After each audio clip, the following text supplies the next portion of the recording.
Bienvenidos a La Mazmorra del Androide, un podcast bastante peculiar hecho por unos frikis de cuidado.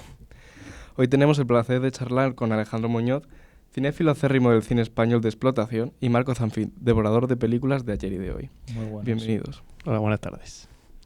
Antes que nada, no tengáis miedo de interrumpirnos entre nosotros, todo con calma siempre en este podcast, que lo mejor está en nuestra pequeña conversación.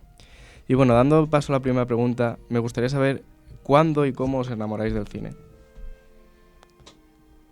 Pues la verdad, yo creo que, bueno, seguramente ha sido, bueno, fue viendo alguna peli de Tarantino, seguramente Kill Bill, las dos partes, porque para mí, bueno, y para Tarantino también es una película entera que se tiene que ver de seguido. Y yo creo que fue eso lo que me hizo interesarme por el cine. Y la que presentó a Cannes de seguido también. Sí. Claro. ¿Y para ti, Marco? Yo creo que desde pequeño la primera película sí que se me viene a la cabeza que me marcó y que yo diría que me metió más lleno en el cine ya desde bastante pequeño es Kirikou. Es una película animada que, a ver, de pequeño me daba un poco de miedo, pero como que no podía parar de verla porque me gustaban las cosas abstractas. Y pues a partir de ahí ya surgió mi interés por cine abstracto, el terror también. Y de ahí que, bueno, David Lynch, mi director favorito, pues es un poco de ambas. Son unos buenos géneros, por decirlo, la verdad. Teniendo aquí sentados, pues la verdad es que no puedo dejar de pasar la oportunidad de preguntaros sobre un tema que a mí me da muchas vueltas y que yo creo que va a ser el tema clave de este podcast, que es ¿qué opináis de las diferencias entre el cine actual, a partir del 2010 hacia aquí hacia adelante, con el cine de antes, que podemos cogerlo desde, bueno, podemos cogerlo desde mucho atrás, pero más o menos los 70 hasta los 2000?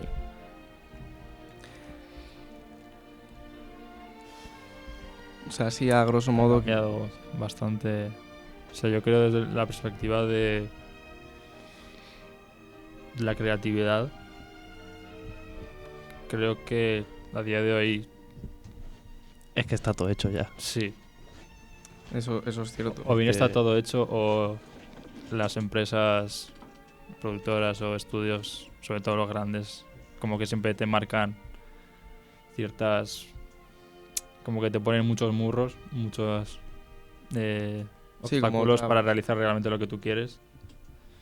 Eso antes también podía pasar, pero si no, a día de hoy si no eres un director con nombre, o sea, hay mucha discusión, por ejemplo, con directores como Scorsese, que le gusta tener muchas opiniones sobre el tipo de cine de hoy en día y tiene razón en varios aspectos. Pero en parte el discurso este de la calidad de las películas, la calidad creativa de las películas se debe a que no se deja crear. Como con una mayor libertad que antes, ¿no? Sí. Y también es verdad que antes cogía un director y dice, bueno, voy a hacer esto a ver qué sale. No, sí. Ahora como que se piensa demasiado, se toman como demasiado en serio, quieren dar como, no, esta es mi visión y tienes que entenderlo porque yo el cine lo entiendo así, si no me entiendes el problema eres tú. Y no sé, a mí como que, no sé, se toman como demasiado en serio. No lo hacen simplemente por amor al arte y ya está.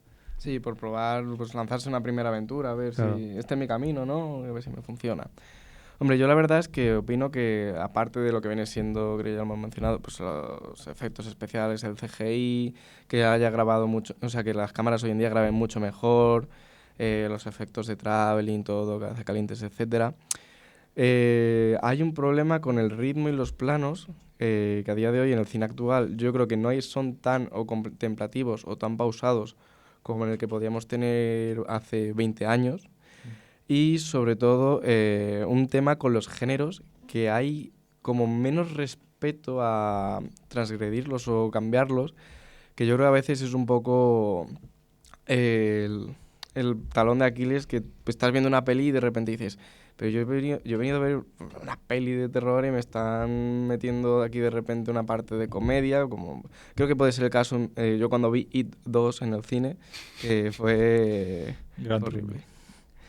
Pero bueno, aprovechando también todo esto de las diferencias, me gustaría empezar con un cine que yo creo que se debería tener más en cuenta a día de hoy y que aquí, pues nada más arrancar ya, creo que hemos hablado de ello. Y es el cine experimental. Me gustaría saber qué opináis, sobre todo que como cinéfilos, a la hora de ver pelis que podéis considerar o que son consideradas cine experimental de años atrás con las de ahora. Pues mira, hablando de esto que hablamos de cine actual, de cine que se toma como muy en serio, de mostrar la visión del director, súper tal, se me está viniendo a la cabeza Gumo, que es una película que no tiene ningún sentido, no tiene una trama, no tiene unos personajes definidos, no tiene nada, pero si te pones a analizarla, el mensaje que da es ultra profundo, o sea, te está mostrando una realidad, o sea, sin ficcionada, pero que en realidad no está tan alejado de cómo es Ohio, que es donde trata la película. Y eso me muestra pues distintas imágenes de un chaval, de lo que hace en su día a día y ya está. Sin ninguna pretensión y sin intentar enseñar nada, solo te lo muestra. Bueno, acercándose a un cine más contemplativo, ¿no? Claro. Hoy en día sí que es cierto que en vez de hacer películas así suele ser todo mucho más plan, te metemos información a saco, te saturamos la cabeza y... Claro, ahora te lo intentan como meter con calzador, sí, de cómo tienes que pensar sobre esa película, en vez de que tú pienses, saques tus propias conclusiones de lo que estás viendo. O sea, ya no hay mucha sutileza, es todo... Sí, les da miedo que pienses. Es claro. como opino yo, un poco Godard te tira un panfleto a la cara y te dice, no, tienes que pensar esto. O sea, no te deja la apertura de llegar, pararte y decir, ¿y si yo estuviese en esto? ¿Y esto qué está pasando aquí? O sea, lo que pasa en la pantalla ante mí, o sea, que te crea unas reflexiones. Te dicen, no. Como diría varias gente, te conduce. Hombre, yo la verdad es que aquí aprovechando el cine experimental, yo creo un poco hablando de esto, yo recuerdo que antes veía películas como las de Jodorowsky, que son El Topo, La Montaña Sagrada, muchas películas surrealistas de Luis Buñuel, que bueno, Un perro andaluz podría ser también, o el culmen de este cine experimental. No tenían un mensaje muy claro, pero, o sea, claramente de tirártelo a la cara, pero cuando las terminabas de ver te llevaban a una reflexión que todo eso me hizo avanzar. Por ejemplo, comparto mucho con Tarkovsky en la película El espejo, película que tuve que ver 2 veces porque el montaje es, según él, a la 43 vez que montó la peli que lo alcanzó. Pero dije, leñe, me permite, exacto, reflexionar. Es decir, no estoy entendiendo, o sea, no entiendo el conjunto ahora mismo mientras estoy viendo, pero cuando luego termino la peli me paro a pensar sobre ella. Y bueno, todo esto me llevó a, yo creo que una de las maravillas que pudo estar como cinéfilo a mi alcance, que fue David Lynch. No sé vosotros qué opináis de la etapa experimental de David Lynch, que yo creo que hay bastante. Bueno, cuando no ha sido experimental David Lynch, yo creo que es el... Si no, podría ser el mayor influente del cine de terror, del cine así misterioso, de thriller psicológico actual. Yo creo que todo lo que se hace ahora está influenciado por David Lynch. Sí, o sea, incluso lo que viene a ser el formato actual que va utilizándose desde hace mucho tiempo en series, de no ser por Twin Peaks. Claro. No existiría prácticamente. Twin Peaks es lo mejor que le ha pasado a la humanidad. Y a la televisión, hay que recordar que es considerada la madre de la serie de televisión porque antes de ello venía películas del estilo Rex, un perro policía, en el que había un episodio en el que se solucionaba y demás, y esto, abrir el asesinato de Laura Palmer en mitad de la audiencia, y además con todo lo que viene siendo la logia negra, el enano y demás, y más tramas que, por ejemplo, la gente del FBI, ¿quién se iba a imaginar que iba a recurrir al Tíbet y tal para encontrar sus pistas? Pero es que ya solo con el piloto de Twin Peaks ya es una obra maestra y ya no hace falta nada Claro, más. es 1 hora y media O sea, el resto de la de serie... piloto. Es como Mulholland Drive, que nació siendo una serie, era un piloto, y llegó y dijo, al rechazárselo, dijo, bueno, pues yo creo que aquí hay materia para una película. Y yo creo que es una de las mayores, los mayores éxitos del cine contemporáneo a nivel de surrealismo y cine experimental, que además no hay que olvidar que se llevó la Palma de Cannes. O sea, no sé qué opinión tenéis sobre esta película también. Hombre, Mulholland Drive también yo creo que es una pieza clave es un punto de inflexión del el paso del cine clásico, pues que podía ser de Scorsese, de Brian De Palma y esta gente, a la forma moderna de contar una historia sin darte todo mascado y todo mostrártelo todo como es, que tú vayas descifrando la historia que te está contando y al final te digas, o sea, luego te quedas pensando en esa película, charlas con la gente y cada uno tiene sus conclusiones acerca de la película. Yo creo que es algo que solo David Lynch y no sé si alguien más ha llegado a conseguir, pero También es de notar que sabe elegir los actores, yo creo, claro, que es muy importante con quién trabajas. O sea, actrices, o sea, en ese momento... Arrancó Naomi Watts, creo, su carrera con David Watch Lynch. hasta entonces realmente no era claro. muy conocida, pero pues Sí, esto es lo que hace. supo afinar. La verdad es que también yo recuerdo que tenía una coña con mis amigos que era ¿a qué visionado habéis entendido Mulholland Drive? Yo recuerdo que fue a la 7ª, me dormí la primera vez, las cosas como son, pero... Yo creo que no hay, en plan, lo que me gusta de David Lynch es que no hay que entender nada de eso. Exacto. Claro, o sea, déjate llevar. Claro, Ya claro. está. Yo Disfruta hasta aquí. del viaje. Cuando te salta un vaquero ahí en mitad que se va con la luz, es como, ¿qué está Claro. pasando aquí? Pero, por ejemplo, es esto lo que digo. Al fin y al cabo tiene como un mensaje, tiene su propia trama dentro. Lo que decía es que David Lynch afina muy bien. Que, por ejemplo, yo en las últimas obras que he visto, creo que era Holly Motors de Leos Carax en 2012, que luego ha hecho La maravilla de Annette.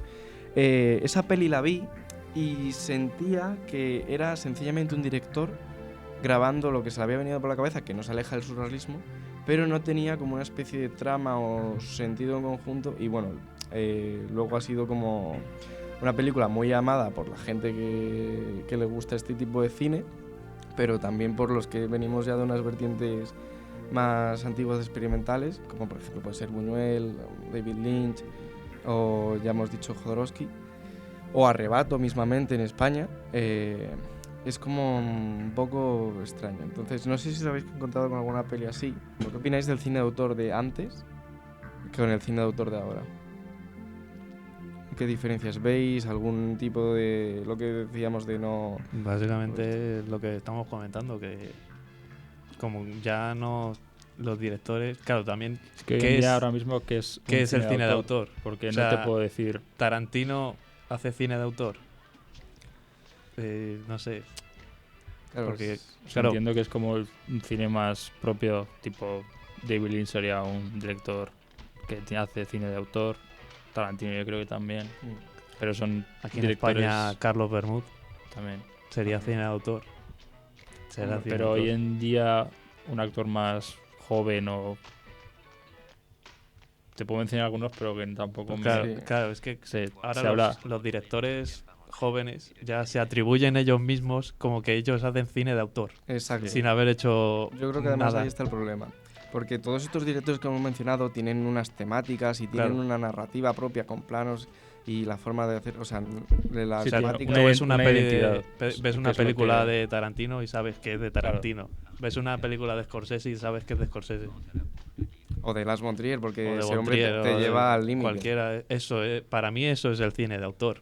Luego, por ejemplo, yo tengo una duda porque es verdad que yo cuando empecé, así, metiéndonos en el cine de ahora, Cuando vi Lady Bird de Greta Gerwig me gustó mucho, cuando vi Mujercitas me gustó mucho, porque veía que ahí había una mirada específica, o sea, y además que repetía unos temas que me llamaban mucho la atención, pero cuando he visto Barbie, creo que es lo que hablábamos antes, he visto que seguía ahí, pero que tenía, exacto, un estudio detrás como supeditándolo, que a mí me ha hecho gracia porque lo he visto reflejado sobre todo en un poco en la primera parte de Barbie, cuando tiene todos los problemas de que se piensa en la muerte, las estrías y demás, pero luego en Ken. O sea, es una crítica tan bestial que me parece que ahí es donde reside Greta Gerwig, pero luego tiene unas partes que ya lo vienen a decir, no, tienes que meter esto otro. No sé yo qué opináis de esta especie de dicotomía que tenemos. Barbie yo creo que está ahí a camino entre el cine, digamos que de autor o más o menos comercial y el cine producto, porque al final es una película de Barbie, claro. Vas a vender que es Barbie. También es verdad que al ser Barbie, pues... Y tienes a una productora como Warner detrás, que es una major. Y la empresa que hace las Barbies también va a estar... Y a Mattel. Mattel va a estar metiéndote... Que me sorprende que esa película tenga el visto bueno de Mattel. Pero bueno, sí, eso es otro tema que... Pero bueno, si les da dinero les va a dar igual, entonces. Claro. Hombre, es verdad que es eso, lo que mencionaba de los temas, yo suelo ver que en el cine de autor, como ha mencionado Carlos Bermud, o por ahí no son los más conocidos, Pedro Almodóvar.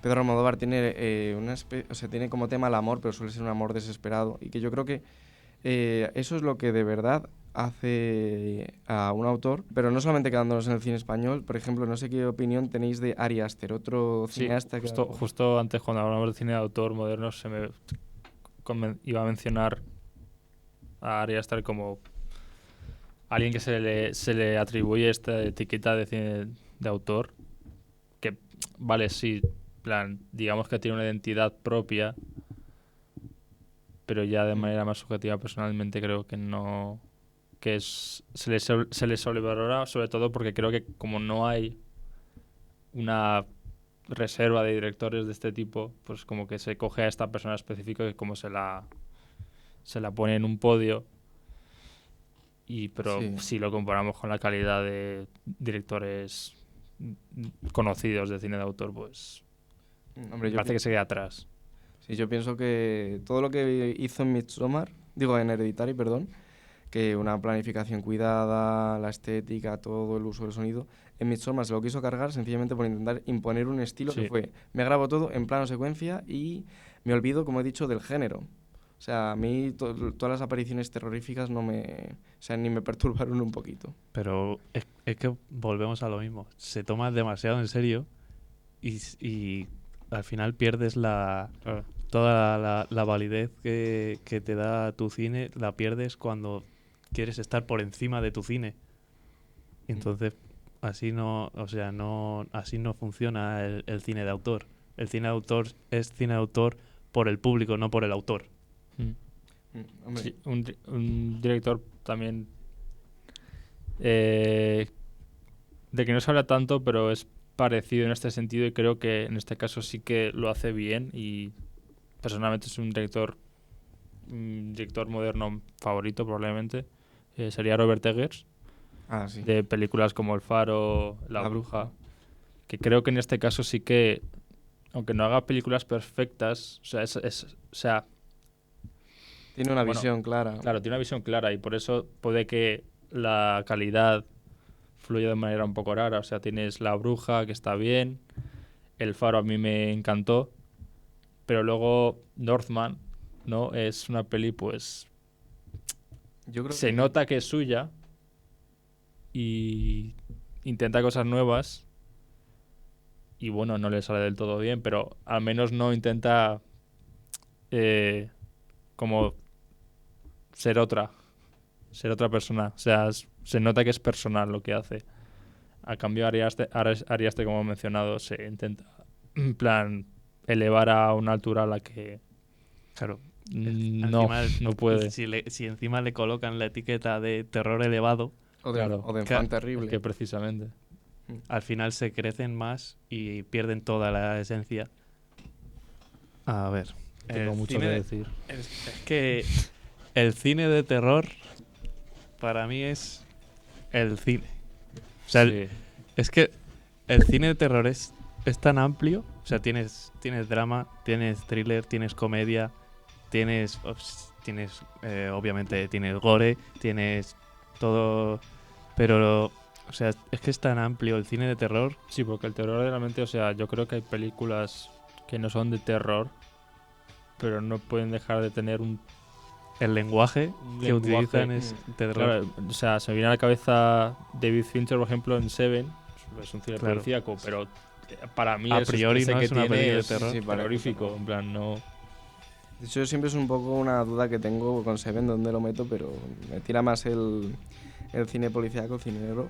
Pero sí es verdad que en el cine de terror, como decía Lucrecia Martel, ella no puede terminar de ver una peli de terror o un corto, dice, le quita el sonido, enciende la luz y todo, pero dice que es una maravilla verlo, y yo lo considero así también, porque con ello aprendes a hacer cine. O sea, además son muy descarados los directores y directoras de terror, que no temen en mostrarte sus artimañas. O sea, que hablando de eso, yo creo que es una cosa que hoy en día se ha perdido, porque yo estoy cansado de ver pelis de terror que no me sorprendan. O sea, solamente encontrarme que de repente estoy en el cine y se empieza a apagar el sonido y todo, y ¡pum! Un golpe. Claro, de ahora tiran que- del screamer fácil y ya está. No es como antes que directamente te mostraban algo que era perturbador. terrorífico, que O sea, te mira, perturbaba, que te dejaba luego pensando. Y, Creo que no podemos sé. conectar esto, o sea, de los jumpscares con David Lynch, para volver un poco. Mm. Y en Mulholland Drive, precisamente, Claro. al principio, el El mítico vagabundo. jumpscare del Sí. vagabundo. El vagabundo.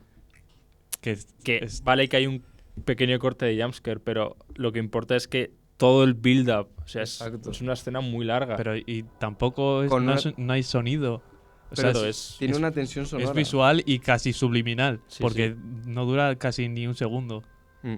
Y no hay que olvidar, pero todo eso, como ha dicho, todo el camino que tiene el sonido, Claro. que David Lynch trabaja el sonido maravillosamente. O sea, yo cuando le vi en cine fue como, en reposiciones fue como, es que este señor es una locura.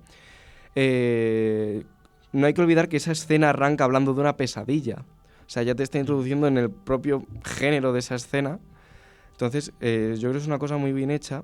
Y como mencionabas tú, Muñoz, antes las películas te perturbaban. Yo recuerdo ver a todo trapo de volumen El exorcista en mi casa y no tiene ningún jumpscare. Sencillamente es una historia perturbadora que tú lo ves y además cómo utilizan la banda sonora, lejos de ser jumpscare, o sea, te suben el volumen al máximo para que tú te acuerdes cuando estés viendo eso y cuando escuches la música en algún momento. Es que ya digas, solo "Uf". escuchas el tema del exorcista y ya te perturba, o sea, te pones incómodo, ¿no? sin ver absolutamente nada. Yo creo que eso es lo que hace este género, que lo eleva todo. En plan, el sonido cobra mucha más importancia, las actuaciones, los matices son muy importantes, El maquillaje. el maquillaje, todo a nivel de producción en general, La iluminación. todo lo que tienes que trabajar, o sea, todo tiene que estar mucho más trabajado básicamente en todos los aspectos. Y el guión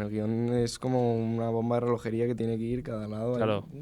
para no O sea, perderte. cualquiera puede hacer un drama, pero no cualquiera puede hacer terror.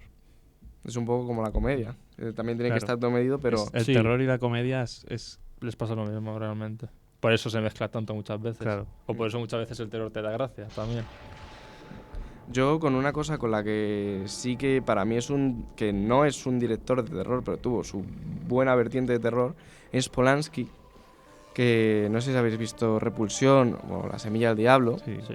que eso, o sea, sencillamente para mí es una peli que tú la ves y parece que tira drama todo el rato, pero todo lo que ocurre te genera una perturbación que yo creo que de las últimas que vi fue Annabelle, de James Wan. O sea, creo que es otro autor que es el único que permite, o sea, que tiene bien claro cómo era el cine de terror antes y que no se ha dejado llevar por esta vertiente de ahora. Que bueno, hay que ver solamente que ahora ya se dedica a producir más que a dirigir. Escribir guiones para casi todo el mundo. Y yo creo que eso es una cosa que la perturbación se está perdiendo. Sí, o sea, James Wan, Saw, o sea, de mis pelis favoritas de terror, que no es perfecta, pero es perturbadora de cojones. Lo mismo, ¿dónde metes Saw? Quiero decir, en terror Claro, es que es policíaco. terror Claro. policíaco sería Es un complicado. Es un poco Seven por Claro. la forma de tratar del O mensaje sea, que es quiere dar. el terror de pensar que eso puede pasar de Claro. verdad. O sea, O sea, es terror real. Es Exacto. como Scream. ¿Por qué sigue funcionando Scream? Es algo que yo no me lo explico. Si es la misma película. Y además que nació como parodia. Claro. Hacen el terror. Sí. Pero es que además, es que Scream no se, no tiene el pecado de tomarse en serio a sí misma. O sea, dentro por de eso Scream funciona. tienes a Stab, Que es que Scream. es Scream, que te cuenta lo que es Scream o sea, el metacine de Scream y cómo se ríe de sí misma, yo creo que eso es lo que hace que siga funcionando. Yo la verdad es que, hablando de esto, yo creo que una cosa que funciona muy bien en este tipo de cine es el mundo narrativo. O sea, como estábamos hablando, pero porque, vale, coges Scream, pero coges otra saga, Halloween. O sea, o coges Viernes 13, que tienen esa figura representativa del terror, que además se nos ha Pero quedado el en día. asesino de la máscara. Sí, bueno, de hecho Halloween pretendía ser una saga de plan... O sea, Michael Myers iba a ser solo el villano de la... o el monstruo de la primera película. Y luego la segunda iba a ser lo que fue Halloween 3, que no tiene nada que ver con Michael Myers.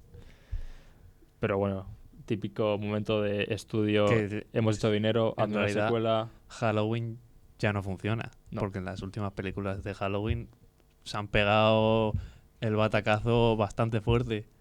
Pero es que lo de Scream no tiene ningún sentido. Y además que en estos últimos años ha cobrado mucha fuerza. Pero Y que no se va a acabar.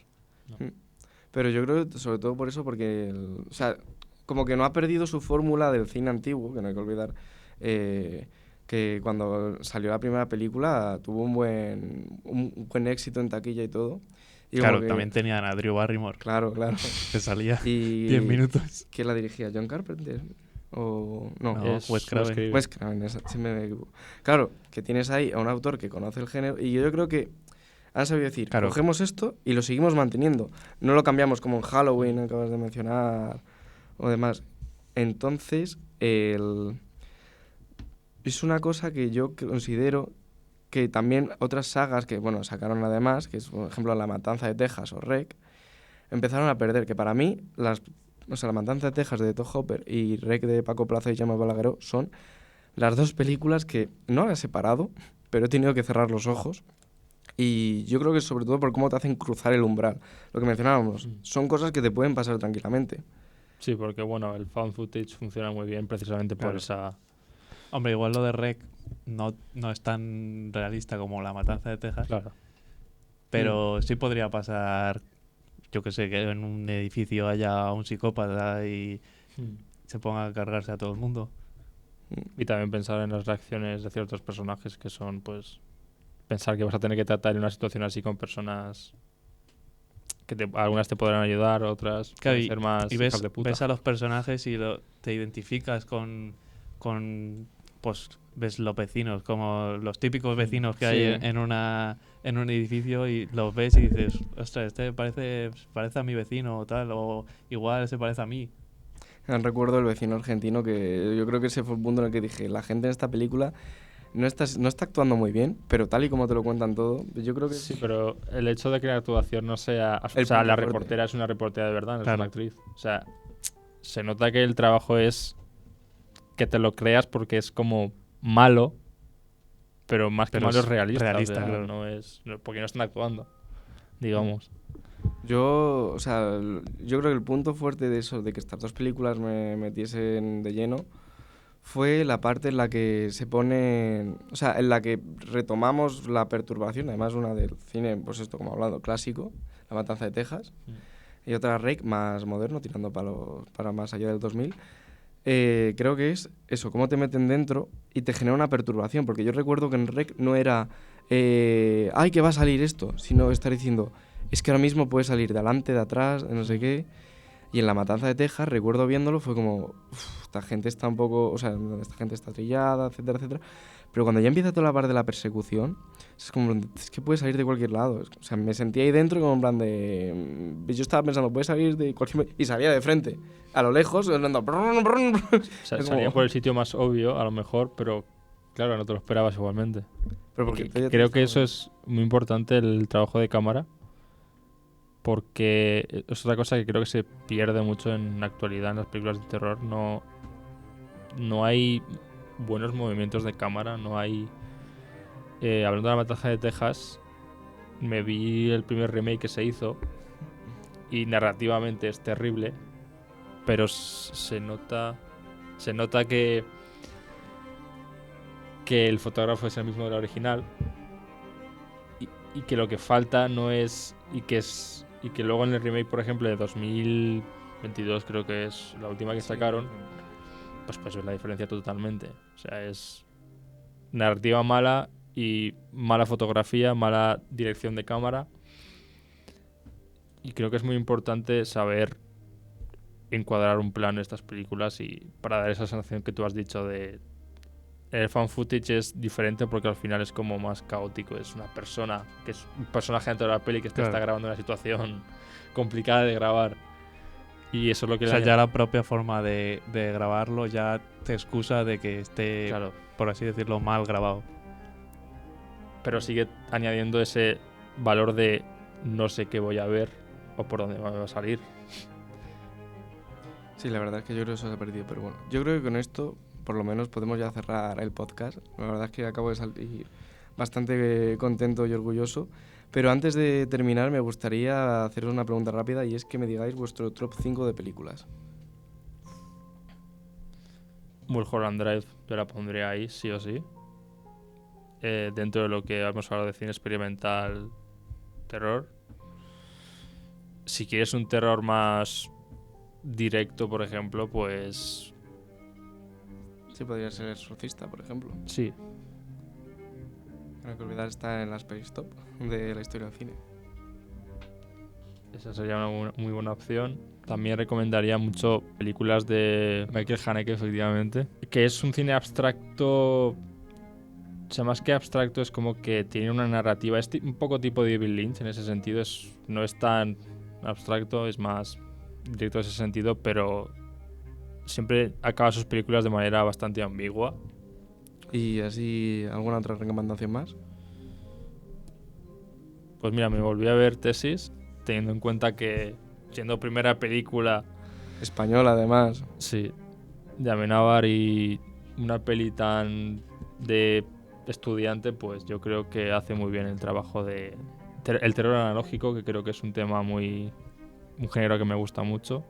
Cronenberg, cualquier película de Cronenberg tratan lo mismo, también la recomiendo. También para ver un poco de cine de mutilación, si eso te gusta. Yo, bueno, te voy a decir las películas que no me canso, o sea, que puedo ver infinitamente y no me canso de verlas una y otra vez. Que obviamente, por supuesto, tiene que estar Donnie Darko. Luego también Kill Bill entera, 1 y 2.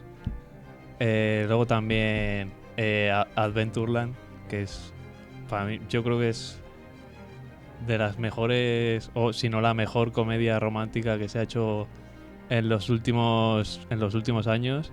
También entraría Tesis, porque es que, no sé, es la primera vez que vi Tesis me impactó tanto o sea, yo era un poco reacio del cine español, así de rollo thriller, Sí, terror psicológico, pero es que vi Tesis y dije, o sea, es una película que podía haber hecho David Fincher o alguno de estos.